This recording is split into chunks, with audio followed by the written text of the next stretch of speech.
Hello everyone and welcome back to this new YouTube video. I haven't posted in a while, but I have recently started reading a new book which I find very useful for building new habits and just changing your life all around. And I decided why not just turn on the camera and share with you the knowledge that I kind of gained through reading this book. So to give credit to the author of this book, it's probably a very known book that you probably already have seen on Pinterest or something or heard about it, but it's the book Atomic Habits. First of all, why would you read this book? So I recommend reading this book because it really teaches you on how to build good habits and on the opposite, break off bad habits. Because we often hear, oh, you know, new year, new me, 2006 is gonna be my year, but nothing's gonna change if you don't apply specific systems. And yes, I'm saying systems because we change by changing our systems and not by setting goals. By getting better 1% every day, if you count all of those 1%, at the end of the year, you'll be 365 times better than before. When we try to change our habits, we do not focus on our 1% errors because they don't matter in the long run. We focus on small choices which compound into toxic results. So what do I mean by this? 1% errors do not ruin your whole progress, okay? Understand that. For example, if you try to change your eating habits, eating chips once a week is not gonna ruin your goal body, okay? Because if you eat, let's say, healthy most of the week and eat chips once a week, that's okay? So, but if you eat chips every day at lunch, then yes, those small choices are gonna compound into toxic results. This graph, okay, to just kind of visualize it. So if you see this graph, you see that 1% improvement is a steady line up and 1% decline is a steady line down. So small improvements make it big in the long run. To achieve your goals, you have to focus on the system. So building the process and enjoying the process. The goals are also good to set, right? For example, you want to lose weight, the goal might be to be skinny. They are a direction, but the systems are best for making progress. The importance of systems is also just falling in love with the process rather than the final product. By doing this, you do not give yourself, when you only focus on the goal, you do not give yourself the opportunity to be happy throughout the whole process. But when you shift to being satisfied by your system running every day, you allow yourself to be happy, okay? So for example, when your goal is to lose weight and your system is going to the gym every day, you'll only be happy if you focus on the goal when you actually lose like 20 kgs. But if you focus on being happy with working out every day, then you'll be the winner because you give yourself the permission to be happy and actually enjoy the process, which makes actually achieving the goal so much better. To summarize it, habits are being compound. So the more good habits you do, the bigger, the better the result is. So getting 1% better every day compounds for a lot in the long run. Small changes often appear to make no difference until you cross a critical threshold. So for example, you go to the gym every day and you might not see any results, right? But for example, after going to the gym for 3 months, you will see that you have more energy, you're more strong, you can lift more, you maybe find your body being more strong, more lean, you know, just feeling better. And then all these small changes will compound into actually you having your result body, okay? Your goal body, sorry. So if you want better results, you should forget about setting goals and you should focus on building systems instead. So you basically do not rise to the level of your goals, you fall to the level of your systems. Okay, so chapter 2 focuses on how your habits shape your identity. So we have 3 layers of behavior change. So you can imagine it as an apple. So in the core of the apple, we have the identity. Then we've got a bit more outwards, the process, and the layer is the outcome, okay? So those are the 3 layers where change can occur. So the first layer is changing your outcomes. So here we change the results. For example, losing weight, publishing a book. So most of these goals are associated with a level of change. Then the second layer, so more in the middle, is changing your process. So this level is concerned with changing your habits and your systems.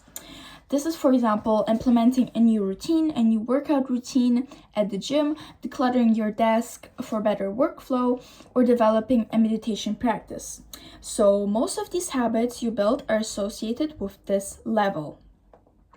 The third level, so the one in the deepest core of the apple, is changing your identity, so who you actually are as a person.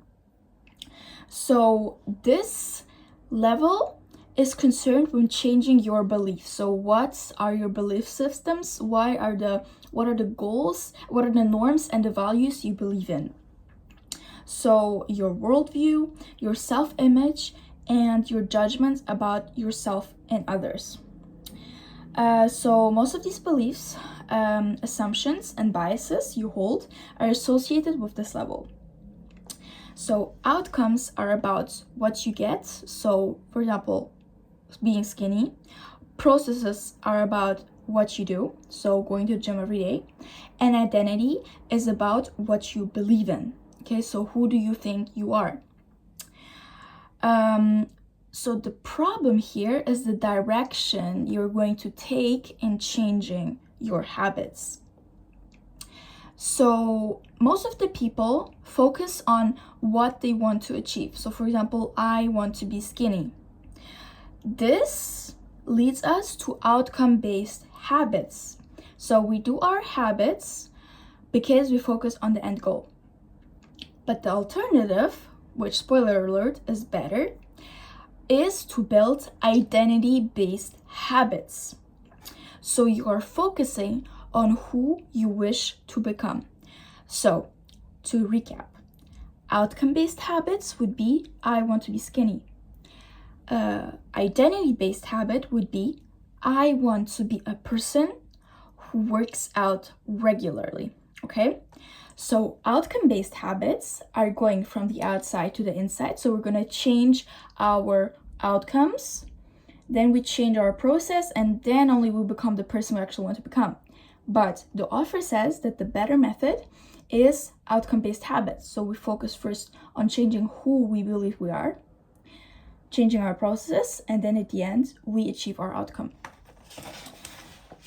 So to achieve this, so identity-based habits, okay, we need to change our underlying beliefs that led to our past behavior.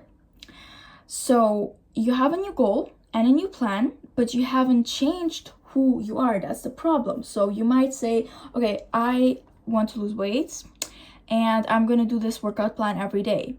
But internally, your belief is still that you're a person who is lazy and eats chips on the couch. So you have to change the belief system of yours into believing into kind of just merging into already this person that has this dream body. So your habits essentially have to become part of your identity, so a part of who you are. So you have to become the type of person who wants it, okay? It's something very different to say, I'm the type of person who is this. So basically, when you're only focusing on the goal, so on goal, outcome-based habits, you focus on saying, I'm a person who wants this. So I'm a person who wants to lose weight. The better version of saying it would be, I am the person who lost the weight, or I am the person who is skinny. I'm a person who goes to the gym. So you already believe it, so you're gonna associate the person with good habits, and you're gonna believe actually that you are already the thing that you want to become. So the more pride you have in already believing that you are a fit person, the pride you have in already believing that you're a person who works out every day, is the particular aspect of your identity, right? So the more pride you have for your aspect of your identity, the more motivated you are to maintain those habits. So if you believe in, I'm a person who is fit, or I'm a gym rat, then you're gonna have more pride, and so you're gonna be more motivated to actually stay that gym rat, or make people believe that you are a gym rat. From my personal experience, this is pretty real, because, for example, when you start saying, for example, like lately, I wanted to get into calisthenics. So instead of saying, I'm a person who wants to be able to make a handstand, because that's a goal, I'm gonna say, I'm a person who trains calisthenics 2 times a week, okay? So I actually started telling people, I'm doing calisthenics, or I like to do calisthenics. So I already associate the good habits with my identity, okay? So I'm already a person who does calisthenics. It's not just a goal. So I already am happy when I work out and I try to do a wall handstands, not like free in the air. I already say, I just trained calisthenics. I'm not saying, oh, I tried it out, but like, I'm not actually doing calisthenics. I actually take my the identity that is my goal, and I already implement it internally. So for example, for you, this might look like, so your goal is not to read a book. So you might say, I want to read a book every day. The goal is to become a reader, okay? The goal is not to run a marathon. The goal is to become a runner. The goal is not to learn an instrument. The goal is to become a musician. So you go from the core outside. So you focus on being a musician, playing your instrument every day. You're actually becoming a musician, okay? So your behaviors are usually a reflection of your identity. And you should also stop blindly following the norms that are attached to your identity. So you should stop saying, I'm terrible with directions. Oh, I'm terrible with doing handstands. I'm not a morning person. I'm a person who is always late. I'm not good with technology. I'm horrible at maths. So you associate these cognitive slumbers with your identity, which is bad, because it makes you actually believe that you're a person who is lazy, okay? You should start saying, I'm a person who is active, okay?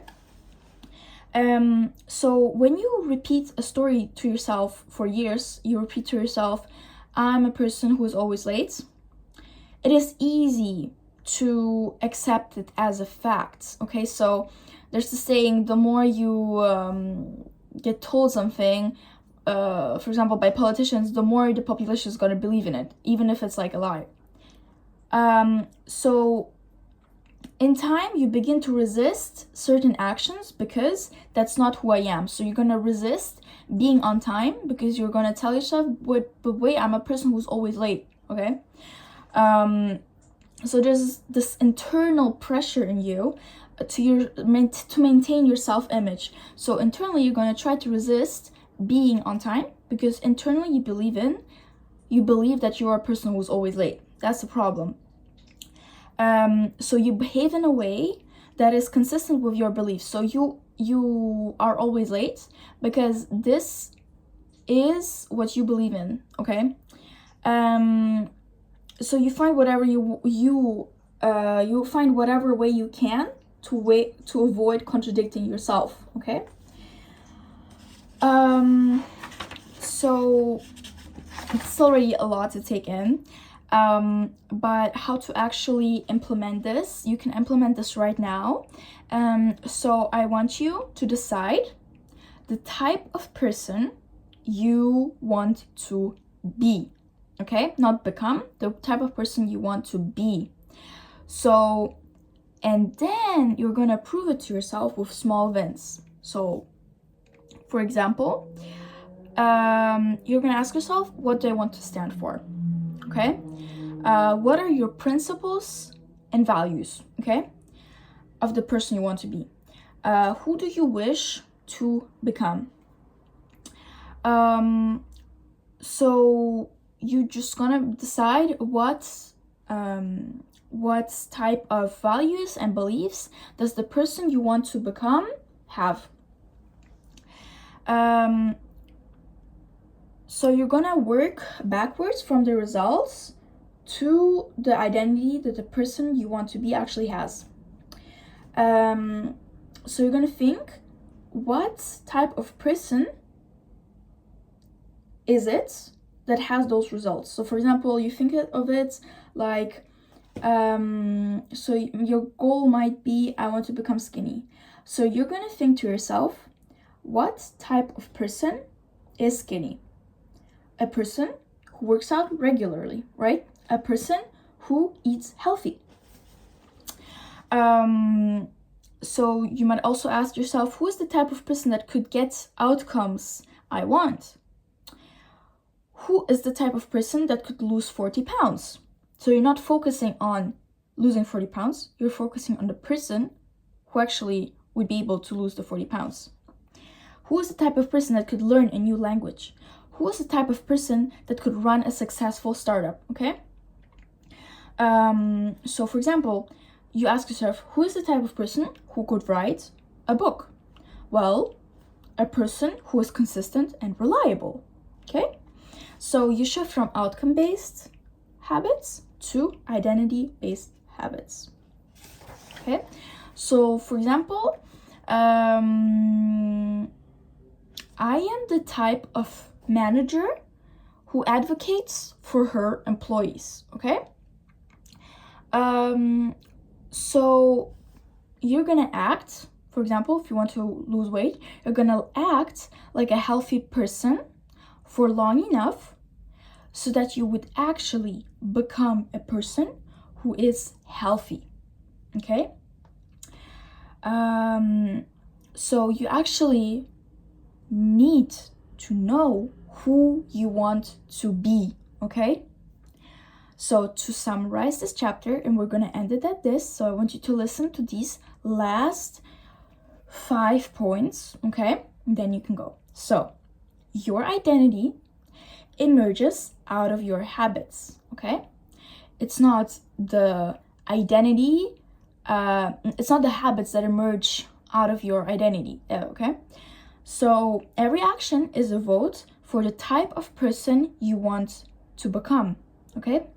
So every step you take in your life, every decision you make is a vote for the person you are actually going to become.